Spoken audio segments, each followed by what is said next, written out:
तर आपण अनघुलेवाडी, तालुका माण, जिल्हा सातारा या ठिकाणी आलो आहे। या ठिकाणी श्री निवास अप्पासो कदम यांचा हा गोठा आहे। त्यांच्या गोठ्यामध्ये आपण आलो आहे आत्ता आणि त्यांनी हा गोठा 2016 साली सुरुवात केला आणि 2016 पासून 2 गायींपासून सुरू झालेला प्रवास आत्ता 16 गायींपर्यंत पोहोचलेला आहे। त्यांच्या गोठ्यामध्ये ते अतिशय उत्तम पद्धतीनं पशुपालन आणि दुग्ध व्यवसाय करत असतात। ते दुग्ध व्यवसाय करत असताना त्या जोडीला त्यांचा एक BMC सुद्धा आहे, तो गोविंद डेअरीचा आहे आणि त्या अंतर्गत ते तो व्यवसाय सांभाळत असतात। आज तुम्ही माझ्या पाठीमागे बघू शकत असाल की चांगल्या पद्धतीनं त्यांनी त्यांच्या जनावरांसाठी हा मुक्तसंचार गोठा उभारलेला आहे। पाठीमागे शेड आहे, त्या शेड खाली गायी आत्ता चारा खात आहेत। तर अशा पद्धतीनं त्यांनी हा गोठा बनवलेला आहे आणि अतिशय दुष्काळी परिस्थितीतून त्यांनी फार कष्टातून मेहनतीतून हा गोठा तयार केला। त्यांच्या गोठ्यामध्ये आज जवळपास 16 जनावरं आहेत आणि त्या 16 जनावरांचं व्यवस्थापन ते त्यांच्या गोठ्यामध्ये बघत असतात। तर आत्ता आपण पहिल्या स्टार्टिंगला त्यांच्या एका गोष्टीविषयी बोलू की आम्ही त्यांच्याशी बोललो त्यावेळेस त्यांनी आम्हाला एक गोष्ट सांगितली की आम्ही ह्या सगळ्या गायी आमच्या गोठ्यावरती तयार केलेल्या आहेत। आम्ही कोणतीही गायी विकतची आणली नाही किंवा आम्ही कुठूनही बेंगलोर किंवा पंजाब अशा ठिकाणाहून गायी आणली नाही। तर आम्ही गोविंद डेअरीकडून ज्या सिमेंट सुविधा पुरवल्या जात होतात तर त्या सिमेंट सुविधांचा वापर करून आमच्या गोठ्यामध्ये चांगल्या दुग्धक्षमतेच्या गायी आम्ही तयार केल्या आहेत आणि या 16च्या 16 गायी त्यांनी ब्रीडिंगच्या माध्यमातून तयार केलेल्या आहेत आणि अतिशय सुंदर गायी आहेत। सांगायला मला खरंच आनंद वाटेल की आज यांच्या गोठ्यावरती चक्क 38 लिटर दूध देणारी गाय त्यांच्या गोठ्यावरती तयार झालेली आहे आणि इतक्या सुंदर पद्धतीच्या अधिक दुग्ध क्षमतेच्या गायी त्यांनी त्यांच्या गोठ्यावरती तयार केलेल्या आहेत। तर खरंच त्यांच्या गायींची जी रचना आहे खरंच खूप छान आहे। सुंदर सुडोल अशा गायी आहेत त्यांच्या गोठ्यामध्ये आणि त्यांनी त्यांच्यासाठी वेगवेगळे सेक्शन सुद्धा तयार केलेले आहेत। म्हणजे जसं की वासरांसाठी वेगळं सेक्शन किंवा कालवडींसाठी वेगळं सेक्शन, गायींसाठी वेगळं सेक्शन, चाऱ्यासाठी वेगळं सेक्शन, मिल्किंग सेक्शन वेगळं केलेलं आहे। अशा पद्धतीनं त्यांनी त्यांच्या गोठ्यामध्ये रचना केलेली आहे। आणि ज्यावेळेस आत्ता मी तुम्हाला ब्रीडिंगविषयी बोलत होतो की त्यांनी 2016 पासून ब्रीडिंगवरती काम करत आत्तापर्यंत ते ब्रीडिंगवरती काम करत आहेत आणि त्यांना ह्या 38 लिटरपर्यंत दूध देणाऱ्या गायींपासून त्यांना यश मिळालेलं आहे। आणि आत्ता तुम्ही ज्या गायी बघू शकत असाल त्या सगळ्या टोटली ब्रीडिंगमधल्या गायी आहेत आणि सगळ्या उच्च वंशावळीच्या अधिक दुग्ध क्षमतेच्या गायी त्यांनी तयार केलेल्या आहेत। आणि खरं तर या अशा दुष्काळी भागामध्येही अशा चांगल्या ब्रीडिंगच्या गायी तयार करणं, तेही चारा विकतचा आणून वापरणं आणि त्यामध्ये पशुपालन टिकवून धरणं आणि त्यातून फायदा कमवणं खरंच हे फार प्रेरणादायी काम आहे आणि यातून खरंच ते आत्ता चांगल्या पद्धतीनं पशुपालन आणि दुग्ध व्यवसाय चालवत आहेत। खरं तर गोविंद डेअरीला अशा पशुपालकांचा नेहमी अभिमान राहिला आहे की असे पशुपालक फार आपल्या जिद्दीच्या जोरावर, मेहनतीच्या जोरावर, आपल्या कष्टाच्या जोरावर नाविन्यपूर्ण प्रयोग करून आपला गोठा एका नवीन उंचीवरती नेऊन ठेवतात। खरं सांगायचं झालं तर त्यांनी फार कष्टातून मेहनतीतून हा गोठा बनवला। म्हणजे 2 गायींपासून त्यांनी आज 16 गायींपर्यंत पोहोचले। ह्यासाठी बऱ्याच अडचणी आल्या। चारा व्यवस्थापन करताना जी किरीचं जात होतं, बऱ्याच गोष्टी त्यांना अडचणीत येत होत्या की इथे पाऊस नसतो, उन्हाळा जास्त असतो, त्यामुळे चाऱ्याच्या टंचाई होती, गायींना योग्य पोषण मिळेल असा चारा उपलब्ध कसा करायचा हा प्रश्न त्यांच्या पुढे आवासून उभा होता। परंतु त्यांनी त्यालाही न जुमानता चांगल्या पद्धतीचा चारा कुठे मिळेल यासाठी शोध सुरू केले आणि चारा चांगल्या पद्धतीचा निवडला आणि ते पावसाळ्याच्या दिवसामध्ये चाऱ्याचं योग्य ते व्यवस्थापन करतात। आपण ते पुढे बोलणारच आहोत। तर अशा पद्धतीनं ते पशुपालन आणि दुग्ध व्यवसाय करत असतात। तर आत्ता आपण डायरेक्टली गोठ्याकडे वळूयात की त्यांनी गोठा कशा पद्धतीनं बांधला आहे, ते त्यांच्या गोठ्यामध्ये कशा पद्धतीनं त्यांच्या जनावरांसाठी सुविधा उपलब्ध करून देतात, या सगळ्या गोष्टी आपण आता पाहणार आहोत। आपण ज्या सेक्शनमध्ये उभा राहिलो तो त्यांचा मेन सेक्शन आहे। या सेक्शनमध्ये गायींना मुक्तसंचार करण्यासाठी सोडलं जातं आणि तुम्ही इथं बघू शकत असाल की त्यांनी पाण्यासाठी वेगवेगळ्या टाक्यासुद्धा त्यांनी साईडला केलेल्या आहे आणि जे पाठीमागं तुम्ही शेड बघत असाल त्या शेडमध्ये त्यांनी गव्हाण केलेलं आहे। तिथं त्यांना चारा वगैरे टाकला जातो आणि तिथं त्यांना चाऱ्याच्या वेळेस तिथं सोडलं जातं सकाळच्या टायमिंगला। तर अशा पद्धतीनं त्यांनी इथे मुक्तसंचार गोठा केलेला आहे। त्यांनी मुक्तसंचार गोठ्याला व्यवस्थित तटबंदी केलेली आहे, अतिशय उत्तम पद्धतीची तटबंदी आहे आणि पूर्ण शेताच्या मध्ये असलेला हा गोठा आहे आणि खूप छान पद्धतीनं त्यांनी तो मेंटेन केलेला आहे। तुम्ही पाठीमागं थोडंसं शेण आणि थोडा चिखल बघत असाल, पण तो ॲक्च्युली चिखल नाही आहे तर ते शेण आहे, कारण थोडासा पावसाचं प्रमाण काल रात्री जास्त झाल्यामुळे थोडासा चिखल जाणवतोय। परंतु मुक्तसंचार गोठ्याचा एक फायदा असा आहे की ज्यावेळेस गायी त्यात नाचतात त्यावेळेस ते शेण उपसलं जातं, थोडंसं हललं जातं किंवा इकडे तिकडे पसरलं जातं आणि त्यामुळे ते शेणसुद्धा सुटसुटीत होतं आणि ऊन पडल्यानंतरनं कोरडं पण व्हायला लवकर मदत होते।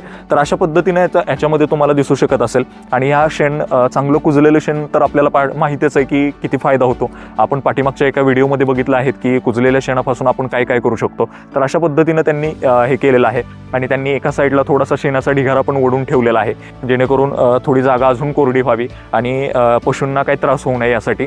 तर त्यांनी बऱ्याच चांगल्या गोष्टी केलेल्या आहेत. आणि ज्यावेळेस आत्ता आम्ही त्यांना विचारत होतो की इथं थोडंसं चिखल वगैरे आहे तर तुम्ही काय करता, तर त्यावेळेस त्यांनी सांगितलं की आम्ही त्यावरती थोडाफार चुना वगैरे फवारतो किंवा काही ज्या माशा बसून आहेत किंवा काय बसून आहेत त्यासाठी काही लिक्विड्स आहेत त्या पसारतो, जेणेकरून आपल्या गोठ्यामध्ये कोणतेही आजार होऊ नयेत किंवा काय होऊ नयेत. अशा पद्धतीनं त्यांनी ते नियोजन करत असतात किंवा त्या गोठ्यांमधून आपल्या गोठ्याचं संरक्षण कसं करता येईल, आपल्या गोठ्यामध्ये चांगल्या गोष्टी आपल्या जनावरांसाठी कशा करता येतील या गोष्टींकडे ते लक्ष देत असतात. तर आत्ता जो सेक्शन बोलत होतो मी तुम्हाला, तर या सेक्शनविषयी बोलायचं झालं तर पाठीमागे तुम्ही एका साईडला बघू शकत असाल की त्यांनी मिल्किंग पार्लर केलेलं आहे आणि एका साईडला त्यांनी जो गोठ्याचा भाग आहे तिथं गाई बांधण्यासाठी जागा केलेली आहे पावसापासून संरक्षण करण्यासाठी. तर अशा पद्धतीनं त्यांनी इथे या गायी सोडलेल्या आहेत. आणि आत्ता आपण जो पुढचा सेक्शन पाहणार आहोत तो सेक्शन आहे त्यांचा गाई बांधण्याचा सेक्शन आणि त्यांच्या गव्हाणीचा सेक्शन आणि जो त्यांनी एक मिल्किंग सेक्शन तयार केलेला, अगदी छोटासा मिल्किंग सेक्शन तयार केलेला आहे. प्रत्येक पशुपालकांना वाटत असतं की मिल्किंग सेक्शन करणं म्हणजे फार मोठं खर्चिक काम आहे किंवा त्याला फार पैसा लागतो किंवा फार टेक्निकल इन्फॉर्मेशन्स लागतात, फार गोष्टी लागतात. तर असं काही नाही, अगदी साध्या आणि चांगल्या पद्धतीनं त्यांनी एक मिल्किंग सेक्शन बनवलेलं आहे आणि कमी खर्चामध्ये त्यांनी मिल्किंग सेक्शन बनवलेलं आहे. आपण तेही बघणार आहोत की त्यांनी मिल्किंग सेक्शन कसं बनवलेलं आहे, ते स्वच्छ दुग्ध उत्पादन करण्यासाठी काय काय गोष्टी करत असतात आणि त्यांचा गोठा हा एक वेगळा गोठा कशा पद्धतीनं ते निर्माण करतात तर हे आपण पाहणार आहोत. आत्ता मी तुम्हाला त्यांनी गायी कशा निर्माण केल्या, गोविंद कामधेनू वंशसुधार योजनेअंतर्गत कशा गायी निर्माण केल्या, त्यांचं संगोपन कसं केलं या सगळ्या गोष्टींविषयी बोललो. या गोठ्यात त्यांनी काय काय केलेलं आहे, कशा पद्धतीनं हा जो एरिया बनवलेला आहे याविषयी बोललो. तर आता आपण पुढचा जो त्यांचा पार्ट आहे तो बघूयात, चला. तर पशुपालक बंधूंनो, आत्ता आपण त्यांचा मेन सेक्शन पाहिला. आता आपण त्यांच्या शेडमध्ये आलो आहे. त्यांनी शेड बांधलेला आहे, त्या शेडमध्ये आलो आहे. इथं गाई ते बांधतात आणि चारा इथं त्या गायींना टाकला जातो. तर आत्ता तुम्ही पाहू शकत असाल की त्यांनी शेडची उंची किती आहे. तर इथं उन्हाळाही फार कडक जाणवतो आणि त्यामध्ये गायींना जास्त धापा लागतात किंवा हीच स्ट्रेस त्यांना जाणवतो. तर त्यावेळेस असे शेड्स असतात ते फार मदतीला येतात. तर त्यांनी अतिशय चांगल्या पद्धतीनं शेडची हाईट ठेवलेली आहे आणि उत्कृष्ट पद्धतीनं त्यांनी शेडची रचना केलेली आहे आणि खूप छान पद्धतीनं त्यांनी इथला फ्लोअर पण चांगला आहे. तर ते नेहमी स्वच्छता करत असतात. परंतु आता थोड्या काही पलीकडे शिफ्ट करायचं चालू होतं, त्यामुळं थोडासा तुम्हाला गोठाही दिसत असेल, परंतु त्यांची स्वच्छता खूप छान पद्धतीची असते आणि खूप छान पद्धतीनं त्यांनी इथं गायींचं संगोपन करतायत. तर आता तुम्ही या साईडला बघू शकत असाल की त्यांनी गव्हाण तयार केलेली आहे. गव्हाणीची हाईटही खूप छान आहे, त्यांना गळ्याला कुठेही ट्रेस जाणवत नाही किंवा त्यांच्या गळ्याला लागत नाही, बरोबर हाईटला ॲडजस्टेबल होईल अशा पद्धतीची गव्हाण त्यांनी बांधलेली आहे. त्यांना चारा व्यवस्थित खाता, त्यामध्ये व्यवस्थित हालचाल करता यावी यासाठीही त्यांनी भरपूर चांगल्या पद्धतीचा स्पेस त्यांनी तयार करून ठेवलेला आहे. पुढेही चांगल्या पद्धतीचा स्पेस तयार केलेला आहे. तर अशा पद्धतीनं त्यांनी या जो गोठ्याचं शेडचं जे स्ट्रक्चर केलेलं आहे खूप छान आहे आणि हवा खेळती राहते.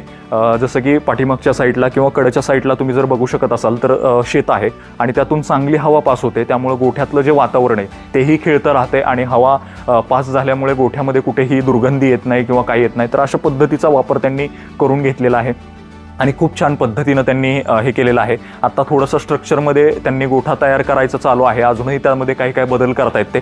तर त्यांनी गोठ्याच्या कडेने भरपूर अशी झाडे वगैरे आहेत तर लावलेली आहेत, छोटी छोटी आहेत. परंतु ज्यावेळेस ही झाडे मोठी होतील त्यावेळेस निश्चित पद्धतीनं चांगला लुक या गोठ्याला येईल आणि चांगल्या पद्धतीचा गोठ्याचं स्ट्रक्चर तुम्हाला दिसेल. तर अशा पद्धतीनं ते त्यांच्या गोठ्यामध्ये चांगले गोष्टी करत असतात. तर आत्ता मी तुम्हाला या गोष्टींविषयी इथल्या पोर्शनविषयी बोललो. तर आता मी तुम्हाला एक मिल्किंग मशीन आणि ते स्वच्छ दूध उत्पादन कशा पद्धतीनं करतात हेही मी तुम्हाला दाखवणार आहे. चला तर पशुपालक बंधूंनो, आत्ता मी ज्या ह्याच्यावरती उभा आहे तर हा आहे त्यांचा मिल्किंग सेक्शन. तर त्यांनी मिल्किंग पार्लरसाठी एक ही बनवलेलं आहे. तर तुम्ही ते स्ट्रक्चर बघू शकत असाल.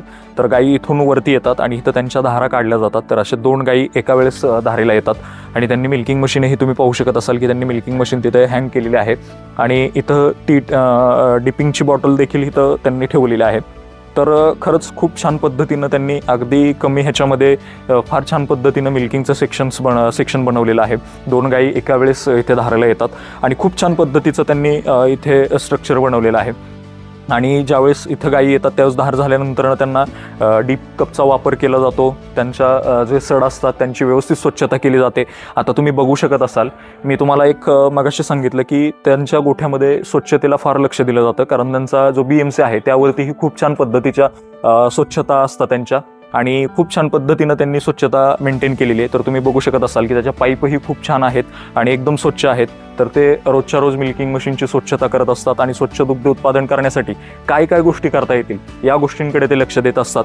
आणि चांगल्या पद्धतीचं दुग्ध उत्पादन व्हावं यासाठीही फार चांगल्या पद्धतीचे प्रयत्न करत असतात. तर आत्ता तुम्ही जे मिल्किंग मशीन बघत असाल तर त्याच्या पाईप व्यवस्थित त्या वेळेच्या वेळेला बदलतात, वेळेच्या वेळेला सगळ्या गोष्टींची सर्व्हिसिंग करून घेतात. तर अशा बऱ्याच गोष्टी त्यांनी आम्हाला सांगितल्या की वेगवेगळ्या गोष्टी आम्ही आमच्या गोठ्यामध्ये करत असतो. तर अशा सगळ्या गोष्टी तुम्ही आता बघू शकत असाल. त्यांनी किती छान पद्धतीनं आता मिल्किंग सेक्शन बनवलेलं आहे, कमी खर्चामध्ये बनवलेलं आहे. असं म्हणजे आज बऱ्याच लोकांना वाटतं की फार महागड्या गोष्टी आपण जर गोठ्यामध्ये आणल्या तर आपला दुग्ध व्यवसाय अधिक चांगल्या पद्धतीनं चालेल किंवा चांगल्या गोष्टी होतील. परंतु असं नाही. जर तुम्ही चांगल्या गोष्टी करत गेला, कमी खर्चामध्ये कशा पद्धतीनं चांगला दुग्ध व्यवसाय करता येईल, शाश्वत दुग्ध व्यवसाय कशा पद्धतीनं करता येईल या गोष्टींकडे जर लक्ष दिलं तर निश्चित पद्धतीनं दुग्ध व्यवसायामध्ये आपल्याला फार जास्त पद्धतीचा नफा होऊ शकतो. तर अशाच पद्धतीनं त्यांनी ही कमी खर्चामध्ये हा मिल्किंग सेक्शन बनवलेला आहे आणि त्यांच्या गोठ्यामध्ये तो बसवलेला आहे. खरंच अशा पद्धतीनं आपणही आपल्या गोठ्यामध्ये मिल्किंग सेक्शन करता येईल का या गोष्टींकडे लक्ष द्यावं. आणि खूप छान पद्धतीनं त्यांनी हे केलेलं आहे. तर आता आपण या सगळ्या गोष्टींविषयी बोललो. तर आता आपण त्यांचा जो कालवडीचा विभाग आहे आणि वासरांचा विभाग आहे त्यामध्ये जाऊयात की त्यांनी वासरे आणि कालवडे कशा पद्धतीनं तिथं ठेवलेले आहेत, वासरांचं संगोपन ते कशा पद्धतीने करतात, कालवडींचं संगोपन ते कशा पद्धतीने करतात, त्यांची जोपासना कशा पद्धतीने करतात, त्यांचं आहाराचं व्यवस्थापन कशा पद्धतीने करतात, त्यांनी कशा पद्धतीने ती कालवडी आणि वासरे तयार केलेले आहेत याविषयी सविस्तर आपण तिथे जाऊन बोलणार आहोत. चला तर मग. तर आत्ता आपण त्यांच्या या वासरांच्या संगोपन करण्याच्या ठिकाणी आलो आहे आणि कालवडींच्या संगोपन करण्याच्या ठिकाणी आलो आहे. तर त्यांनी हा एक छोटासा सेक्शन बनवलेला आहे. तुम्ही पाठीमागे बघू शकत असाल की कालफेज तयार केलेले त्यांनी.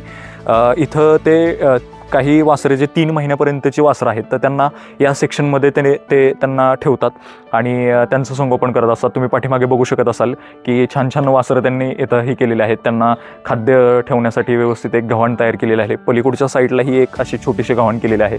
तर इथे 6 महिन्यापर्यंतच्या कालवडी इथे ठेवल्या जातात आणि नंतरनं त्यांना मुक्तसंचार गोठ्यामध्ये सोडलं जातं. तर अशा पद्धतीनं त्यांनी इथं नियोजन केलेलं आहे आणि खूप छान पद्धतीने एक छोट्याशा कप्प्यामध्ये त्यांनी व्यवस्थित एकदम त्यांना चांगल्या सुविधा कशा प्रोव्हाइड करता येतील या गोष्टींकडे लक्ष दिलं गेलेलं आहे. वासरांनाही व्यवस्थित सगळ्या गोष्टी कशा मिळतील या गोष्टींकडेही लक्ष त्यांनी चांगल्या पद्धतीचं दिलेलं आहे. तर आता मी एक सगळ्यात महत्त्वाची गोष्ट बोलतो की मी आता तुम्हाला सांगितलं की स्ट्रक्चर कसं आहे आणि तुम्ही स्क्रीनवरतीही बघू शकत असाल की स्ट्रक्चर कशा पद्धतीचं आहे, काय आहे, कशा गोष्टी आहेत या सगळ्या गोष्टी मी तुम्हाला आत्ता दाखवत आहे. परंतु आता एक सगळ्यात महत्त्वाचा मुद्दा येतो की कालवड संगोपन करणं आणि वासरू संगोपन करणं. तर ते अतिशय चांगल्या पद्धतीनं वासरांचं संगोपन आणि कालवडींचं संगोपन करत असतात. तर आत्ता आम्ही त्यांच्या कालवडी आणि वासरे बघतोय तर अतिशय सुंदर कालवडी आणि वासरे आहेत आणि खरंच त्यांचं ब्रीडिंगवरचं काम खरंच खूप छान काम आहे आणि खरंच वाखडण्याजोगं काम आहे त्यांचं ब्रीडिंगवरचं. इतक्या चांगली वासरे त्यांनी निर्माण केलेले आहे. आपले बरेच पशुपालक असतात की ज्यांना वाटतं की वासरांचं संगोपन करणं, कालवडींचं संगोपन करणं म्हणजे फार खर्चिक काम आहे, त्याच्यामध्ये फार वेळही जातो आणि पैसाही खर्च होतो. परंतु वासरं आणि कालवडी हेच गोठ्याचं भवितव्य असतं. कारण जर आपण त्यांचं योग्य संगोपन केलं, त्यांना योग्य आहार दिला, योग्य त्यांना वातावरणात ठेवलं तर निश्चित पद्धतीनं ते चांगल्या दुधामध्ये उतरतात, चांगले दूध देतात आणि चांगले राहतात. तर अशा पद्धतीनं आपण चांगलं वासरांचं संगोपन केलं पाहिजे, कालवडींचं संगोपन केलं पाहिजे. आणि जर आपण एखाद्या वेळेस आपल्याला जर थोडाफार इकडे तिकडे होत असेल व्यवसाय तर आपण त्यांची विक्री करून अधिकचा पैसा देखील कमवू शकतो दुग्ध उत्पादनाव्यतिरिक्त. तर अशा पद्धतीनं वासरू संगोपन आणि कालवडींचं संगोपन आपल्याला फायदेशीर ठरतं. तर हे त्याचा पुरेपूर फायदा करून घेतात. ते कोणतीही गाई किंवा एखादी कालवड किंवा वासरू विकतचं कधी आणत नाहीत त्यांच्या गोठ्यावरती. ते सगळे त्यांच्या गोठ्यामध्ये तयार करत असतात आणि ते ब्रीडिंग करत असतात. तर ते आज गोविंद डेअरीचे सेक्स ऑर्डेड सिमेन असेल, एम्ब्रिओ ट्रान्सफर असेल, अशा वेगवेगळ्या तंत्रज्ञानाचा फायदा घेऊन त्यांच्या गोठ्यामध्ये ते एम्ब्रिओ ब्रीडिंग करत असतात आणि त्यांच्या गोठ्यामध्ये अशी वासरांची कालवडींची निर्मिती करत असतात. तर असं आपल्या बऱ्याच पशुपालकांनीही आत्ता करायला सुरुवात केली आहे. ब्रीडिंगवरती त्यांचंही काम चालू आहे. अशा आपण पशुपालकांकडे वेगवेगळ्या गोठ्यांवरती जाणारच आहोत. परंतु हा जो गोठा आहे तो खरंच ब्रीडर फार्म म्हणलं तरी काय वावगं ठरणार नाही, अशा पद्धतीचा हा फार्म आहे. तर पशुपालक बंधूंनो, आत्ता आपण त्यांच्या गोठ्यामध्ये बऱ्यापैकी फिरून आलो. तर तुम्हाला मी त्यांचा मेन मुक्तसंचार गोठ्याचा जो सेक्शन होता तो दाखवला. त्यानंतरनं त्यांच्या गव्हाणी कशा पद्धतीच्या, शेड कसं होतं ते दाखवलं. त्यानंतरनं त्यांचं मिल्किंग सेक्शन दाखवलं. त्यानंतरनं तुम्हाला त्यांनी वासरांसाठी आणि कालवडींसाठी वेगळे सेक्शन कशा पद्धतीनं तयार केलं हेही दाखवलं. परंतु आता आपण एक सगळ्यात महत्त्वाचा मुद्दा की चारा व्यवस्थापन ते कशा पद्धतीनं करतात हे तुम्हाला मी दाखवणार आहे. तर तुम्ही माझ्या पाठीमागच्या साईडला बघू शकत असाल की शेत आहे आणि त्यामध्ये मका लावलेली आहे. आत्ता पावसाळ्याचे दिवस आहेत. त्यांचं चाऱ्याचं नियोजन इतकं परफेक्ट आहे की ते कधीही चारा व्यवस्थापनामध्ये निराश होत नाहीत किंवा त्यांना कधीही चारा व्यवस्थापन अयोग्य असल्यामुळे त्यांना तोटा होत नाही. तर ते अतिशय चांगल्या पद्धतीनं चाऱ्याचं व्यवस्थापन करत असतात. तर तुम्ही माझ्या पाठीमागे बघू शकत असाल त्यांनी आत्ता पावसाळ्याच्या टायमिंगला मका लावलेली आहे. तर ते वर्षभर पुरेल असा मुरघास देखील त्यांच्या गोठ्यावरती ते तयार करतात. त्यांच्या जनावरांना एकसारखा चारा मिळावा किंवा दुधाची गुणवत्ता किंवा दुधाची जी क्षमता आहे ती टिकून राहावी यासाठी ते मुरघासाचा वापर करत असतात आणि अतिशय चांगल्या पद्धतीचा मुरघास आज ते त्यांच्या गोठ्यावरती तयार करत असतात. ते अतिशय उत्तम आणि शास्त्रोक्त पद्धतीचा मुरघास त्यांच्या गोठ्यावरती तयार करतात. जो मुरघास अतिशय चांगल्या पद्धतीचा असेल असाच मुरघास ते त्यांच्या गोठ्यावरती वापरतात. तर आता तुम्ही बघू शकत असाल की आत्ता पावसाळ्यामुळे ती मका आलेली आहे. ज्यावेळेस ती दुधामध्ये येईल त्यावेळेस तिची चॉपिंग करून तिला तिचा व्यवस्थित मुरघास केला जाईल आणि तो स्टोअर करून आपल्या जनावरांसाठी वर्षभर वापरला जाईल. अशा पद्धतीनं ते चाऱ्याचं व्यवस्थापन करत असतात. आणि ज्यावेळेस थोडाफार इकडे तिकडे होत असेल त्यावेळेस ते बाहेरचा चारा विकत आणतात. परंतु मी तुम्हाला बऱ्यापैकी सांगितलं की हा दुष्काळी भाग आहे. इथे फक्त पावसाळ्यावरतीच पिके घेतली जातात. अदरवाईज इथं पिकं जास्त येत नाहीत आणि त्यात ते त्यांच्या शेतामध्ये चारा पिकच जास्त घेत असतात आणि अशा पद्धतीचं चारा पीक घेऊन ते मुरघास वगैरे तयार करून ते स्टोअर करून ठेवत असतात. सुका चारा असेल, वाळलेला चारा असेल असाही तो चारा स्टॉक करून ठेवतात, जेणेकरून त्यांच्या हा गोठ्यावरती चांगला चारा उपलब्ध राहील आणि चांगलं दुग्धक्षमता त्यांच्या गोठ्यामध्ये तशीच तयार होऊन राहील. अशा पद्धतीचं ते चाऱ्याचं व्यवस्थापन करत असतात. तर खरं तर मी एक गोष्ट सांगावीशी वाटते मला की या गोठ्यामध्ये जर या गोठ्याचा मेन केंद्रबिंदू आणि मेन बिंदू कोणता असेल तर तो आहे ह्यांच्या म्हणजे गोठ्यामध्ये केलेलं चाऱ्याचं योग्य व्यवस्थापन.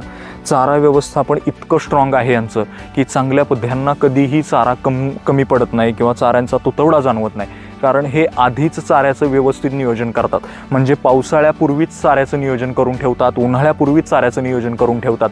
म्हणजे आधीच चाऱ्याचं नियोजन केल्यामुळे आपल्याला जास्त ताण घ्यावा लागत नाही. तर अशा पद्धतीनं ते चाऱ्याचं नियोजन करत असतात. म्हणजे आपली एक म्हण आहे बघा की तहान लागल्यानंतरनं तळं खोदायचं.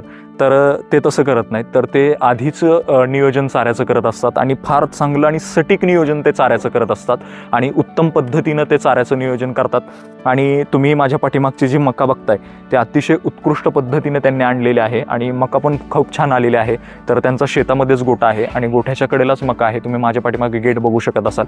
तर अशा पद्धतीनं ते त्यांच्या गोठ्यामध्ये चाऱ्याचं व्यवस्थापन करत असतात. तुम्ही आत्ता स्क्रीनवरती बघू शकत असाल व्हिडिओ की त्यांनी चारा कसा स्टॉक केलेला आहे, कशा पद्धतीचा चारा आहे, कसा चारा त्यांनी निर्माण केलेला आहे, मुरघासाच्या बॅग्स कशा आहेत किंवा काय आहे, या सगळ्या गोष्टी तुम्ही आत्ता बघू शकत असाल. तर अशा गोष्टी आपणही आपल्या गोठ्यामध्ये केल्या पाहिजेत. चारा व्यवस्थापनामध्ये निराश न होता किंवा चारा मिळत नाही किंवा चारा कमी पडतोय त्यामुळे दुग्ध व्यवसाय सोडावासा वाटतोय किंवा परवडत नाही असं न म्हणता आपण कशा पद्धतीनं चांगला व्यवसाय करू शकतो या दृष्टिकोनाकडे लक्ष देणं आपलं फार गरजेचं आहे. कारण व्यवसायामध्ये चढ उतार होत असतात, परंतु जर आपण जिद्दीनं मेहनतीनं जर त्याला सामोरं गेलं तर निश्चित पद्धतीनं हा व्यवसाय परवडू शकतो. आणि त्याचं एक उत्तम उदाहरण आहेत श्रीनिवासजी. त्यांनी खूप छान पद्धतीनं त्यांचा हा जो व्यवसाय आहे तो चालवलेला आहे. 2016 पासून ते आत्तापर्यंत छान पद्धतीने व्यवसाय करत आहेत. इथून पुढेही त्यांचा व्यवसाय अधिक चांगल्या पद्धतीचा चालेल. तर आत्ता आपण बऱ्याच गोष्टींविषयी बोललो, चारा व्यवस्थापन सगळ्या गोष्टी आपण इथं त्यांच्या पाहिल्या. तर आत्ता बऱ्याच प्रेक्षकांना ऐकायचं असेल की त्यांचं पशुपालनाविषयीचं काय मत आहे. तर आपण आता त्यांच्याकडे जाऊयात आणि फार वेळ न लावता आपण त्यांच्याकडून ऐकूयात की त्यांनी पशुपालन कसे सुरुवात केली, पशुपालनामध्ये काय अडचणी आल्या, पशुपालन नेमकं त्यांच्या दृष्टिकोनातून काय आहे, कसं आहे आणि ते त्यांच्या गोठ्यामध्ये काय काय करत असतात, या सगळ्या गोष्टी आपण त्यांच्याकडून जाणून घेऊयात. चला तर मग करूयात त्यांच्याशी बातचीत. नमस्कार. नमस्ते. तर आत्ता आम्ही तुमचा सगळा गोठा फिरलो. तुमच्या गोठ्यामध्ये कोणकोणत्या गोष्टी तुम्ही काय काय केलेल्या आहेत त्या सगळ्या बघितल्या. तर मला तुम्हाला थोडेसे काही प्रश्न विचारायचे आहेत. म्हणजे आता आपली जी ही सिरीज आहे ती संपत आली. तर पहिल्या स्टार्टिंगला माझा तुमच्यासाठी एक प्रश्न आहे की तुम्ही दुग्ध व्यवसाय का निवडला आणि दुग्ध व्यवसायाची सुरुवात केव्हा केली? कारण आम्ही आता बघतोय की बऱ्यापैकी हा भाग दुष्काळी आहे, इथं पिण्याच्या पाण्याची सुद्धा टंचाई आहे, परंतु अशा भागामध्ये तुम्ही दुग्ध व्यवसाय करताय आणि तोही अगदी चांगल्या पद्धतीनं करताय. तर त्यामागचं कारण काय की ह्या भागात दुग्ध व्यवसाय करण्याचं कारण काय तुमचं? दुग्ध व्यवसाय करणे म्हणजे आमच्या भागात पाण्याचा प्रॉब्लेम किंवा दुष्काळ परिस्थिती जास्त असल्यामुळे पिकाचं उत्पन्न जास्त निघत नाही. येण्याचा सोर्स, पैसे येण्याचा सोर्स दुसरा कोणताच नसल्यामुळे आम्ही दुग्ध व्यवसाय 1-2 गायीपासून सुरुवात केली 2016 पासून आणि तिथून पुढे आज वाढवत वाढवत आपल्या गोट्यावरती 16 गायी तयार झाल्या, त्या चांगल्या ब्रीडिंगच्या झालेल्या आहेत. बरं. मग आता तुम्ही या सगळ्या ब्रीडिंगचा विषय बोलला की या सगळ्या गायी आम्ही ब्रीडिंग मधून तयार केलेल्या आहेत. तर तुम्ही कशा पद्धतीने तुमच्या गोठ्यामध्ये ब्रीडिंग केलं? म्हणजे 2 गायींपासून ते 16 गायींपर्यंत कशा तयार केल्या? आम्ही गोविंद डेअरीच्या माध्यमातून त्यांच्या कामधेनु वंश सुधारणा योजनेमार्फत आम्ही सिमेंस घेऊन प्रत्येक वेळेस सॉर्टेड सिमेंस भरूनच गायी तयार केल्या. आमच्या गोठ्यावरती खोंड हा तयार होऊनच दिलेला नाही. बरं. उत्पन्न तयार करण्यासाठी, कालवडी तयार करण्यासाठी आम्ही सॉर्टेड सिमेंटचा वापर करून आम्ही कालवडीपासून आता 16 गायी तयार केल्या. बरं. मग आता 16 गायी, तर ह्यांचं तुम्ही एक आता मागाशी तुम्ही सांगितलं होतं की तुमच्या गोठ्यामध्ये एक 38 लिटर दूध देणारी गायी आहे. तर तिच्याविषयी काय सांगाल? म्हणजे अशा एवढ्या चांगल्या उच्च दुग्ध क्षमतेच्या गायी तुम्ही तयार केलेल्या आहेत. ऍक्च्युली आम्हाला गोविंदचं सहकार्य लाभलं. त्यांच्याकडून सिमेंस उपलब्ध झाल्यामुळं आमच्या गोठ्यात इतक्या चांगल्या दुधाच्या गायी तयार झाल्या. तिचं नियोजन म्हणजे धार ऍक्च्युली आपल्याला 3 टाइम्स काढावं लागते त्याची. आणि पशुखाद्य पर डे त्याला 7 ते 8 किलो पशुखाद्य देऊन मुरघास आणि सुका चारा त्याच्यापासून ते उत्पन्न. ओके. म्हणजे तिच्या आहारावरती पूर्णपणे चांगल्या पद्धतीचं तुमचं लक्ष आहे आणि त्याच्यामधून तुम्ही हे करताय. तर आता एक मला प्रश्न विचारतो, बऱ्याच जणांना वाटेल की म्हणजे 38 लिटर अशी गाय, एवढं दुग्ध क्षमतेची गाय कसं काय तयार केली किंवा एवढे गाय देऊ शकते का, असा बऱ्याच जणांच्या डोक्यात संभ्रम असेल. परंतु खरं तर अशा गायी निर्माण केल्या जाऊ शकतात. जसं की आपण जर ब्रीडिंग वरती काम केलं, चांगल्या पद्धतीने त्यांचे जोपासना केली तर 100% त्या जाऊ शकतात. तर आज तुमच्या गायी म्हणजे खरंच खूप छान गायी तुमच्या गोठ्यातल्या. सगळ्या गायींची शरीरयष्टी खूप छान आहे, त्यांना व्यवस्थित तुम्ही सांभाळताय आणि त्यांच्यावरती काम करताय. खरंच ही खूप चांगली गोष्ट आहे. परंतु यामध्ये या गायी चांगल्या करायच्या असतील किंवा त्यांची जोपासना चांगली करायची असेल तर चाऱ्याचं व्यवस्थापन सगळ्यात महत्वाची गोष्ट असते. आणि आज जर तुम्ही बघितलं तर तुमचा भाग फक्त पावसाळ्यावरतीच येतो, तुम्हाला पाण्याचा दुसरा स्रोत नाहीये कोणता. तर तुम्ही कशा पद्धतीनं त्यांचं मॅनेज करता चाऱ्याचं? पावसाच्या सीझन मध्ये फक्त शेतीमध्ये मकाचं उत्पादन तयार करून मुरघास तयार करणे आणि उन्हाळ्याच्या सीझन मध्ये कमी पडलेला चारा आपण बाहेरून खरेदी करून गोठ्याचं व्यवस्थापन चालवतो. ओके. म्हणजे काही चारा तुम्ही खरेदी करतो. तुम्हाला परवडतं का त्याच्यामध्ये? आता व्यवसाय हा चालू ठेवण्यासाठी 2-3 महिने खरेदी करणं हा भागच आहे. 6-7 महिने आपल्याला घरच्या शेतीतून उत्पन्न निघतं. बरं. अशा पद्धतीने तुम्ही चाऱ्याचं नियोजन करता. तर आता या सगळ्या गोष्टी तुम्ही म्हणजे खरंच खूप छान पद्धतीने केलेलं आहे. म्हणजे प्रत्येक एक चांगला मुक्तसंचार गोठा कसा असावा तर ह्याचं एक उदाहरण तुमच्या गोठ्याकडे बघून कळतंय की एकदम चांगल्या पद्धतीनं शेड कसं बांधलेलं असावं, हाईट कशी असावी, गव्हाणी कशा असाव्यात किंवा त्यांना मुक्तसंचार करण्यासाठी स्पेस कसा असावा, ह्या सगळ्या गोष्टी म्हणजे तुम्ही त्याच्यावरती लक्ष दिले आणि काम केलेले. तर आता आम्ही सगळा गोठा फिरलो, गोठ्यामधली सगळ्या जनावरं बघितली, तुम्ही कशा सुविधा त्यांना देताय, काय गोष्टी तुमच्या पशुपालनामध्ये करताय, तुम्ही तुमचा पशुपालन आणि दुग्ध व्यवसाय चांगल्या उंचीवर नेण्यासाठी कोणकोणत्या गोष्टी करताय, या सगळ्या आम्ही बघितल्या. परंतु जाता आम्हाला एक गोष्ट दिसली की तुमच्या गोठ्यामध्ये खूप छान पद्धतीच्या कालवडी आहेत आणि वासरं पण खूप छान आहेत. तर त्यांचं संगोपन करणं किंवा कालवडींचं संगोपन करणं बऱ्याच लोकांना वाटतं की हे फार खर्चिक काम आहे, यातून फार पैसा जातो आणि तोट्याचा व्यवसाय होतो. तर तुम्ही त्या शेतकऱ्यांना काय सांगाल की कालवड संगोपन करणं किती महत्वाचं आहे आणि वासरांवरती चांगलं काम करणं किती महत्वाचं आहे? सर, आमचा भाग ऍक्च्युली दुष्काळी भागात 15 आणि 20 लिटरच्या गाय बाहेरून चारा खरेदी करून सांभाळणं परवडत नसल्यामुळे आम्ही ब्रीडिंगवरती काम करून चांगल्या पद्धतीचं दूध उत्पादन करण्यासाठी गायी तयार करायचा प्रयत्न केला. आणि ते आमचं स्वप्न होतं की आमच्या गोठ्यात 40 लिटर पर्यंत गायी तयार व्हाव्यात आणि तो दूध व्यवसाय परवडावा. त्या हिशोबाने आम्ही कालवडी संगोपन करण्याचा प्रयत्न चालू केला आणि ह्याच्यात थोडा नफा तोटा बाजूला ठेवून पुढच्या आर्थिकदृष्ट्या धंदा व्यवस्थित चालावा ह्या दृष्टीने आम्ही प्रयत्न करून ह्या कालवडींचं संगोपन करत आहे आणि इथून पुढे असंच करत राहू. काही दिवसानंतर माझ्या गोठ्यात 45 ते 50 लिटरच्या बी गायी तुम्हाला पुढच्या वेळेस बघण्यास मिळतील. नक्कीच नक्कीच. तर आता तुम्ही फार छान पद्धतीने बोलला की अशा गायी आमच्या गोठ्यामध्ये दिसतील आणि मी करत राहील याविषयी काम. तर आज काही पशुपालक आहेत जे थोडेसे भाव खालीवर चढतात, त्यावेळेस नाराज होतात, पशुपालन बंद करतात किंवा म्हणतात की पशुपालन फार तोट्याचं काम आहे किंवा असं तसं. तर तुम्ही त्यांच्याविषयी काय संदेश द्याल की दुग्ध व्यवसायातल्या चढ उतार येत असतात, तर त्या चढ उतारांना आपण कशा पद्धतीने सामोरं गेलं पाहिजे? चढ उतार हा कोणताही व्यवसाय केला तर चढ उतार येतात. प्रत्येक गोष्ट लास्ट स्टेपला कोणीही तयार करू शकत नाही. त्याच्यापासून अडचणी जरी आल्या तरी वर्षातून 6-7 महिने दूध व्यवसाय अगदी व्यवस्थित चालतो. आम्हाला फक्त चाऱ्याच्या अडचणीमुळेच अडचण येते, नाहीतर दूध व्यवसाय हा चांगल्या पद्धतीने चालू आहे. Okay okay. नाही, खरंच तुम्ही खूप छान पद्धतीने बोलला, छान पद्धतीने उत्तरं दिली आम्हाला, चांगल्या गोष्टी सांगितल्या. तुमच्या गोठ्यामध्ये ज्या काही गोष्टी तुम्ही करता त्याही आम्हाला सांगितल्या आणि आम्हीही आमच्या प्रेक्षकांपर्यंत त्या पोहोचवल्या की तुम्ही गोठ्यामध्ये काय काय गोष्टी करत असता. खरं तर खूप आम्हाला भारी वाटतंय की तुमच्या गोठ्यामध्ये तुम्ही एवढ्या छान पद्धती करताय.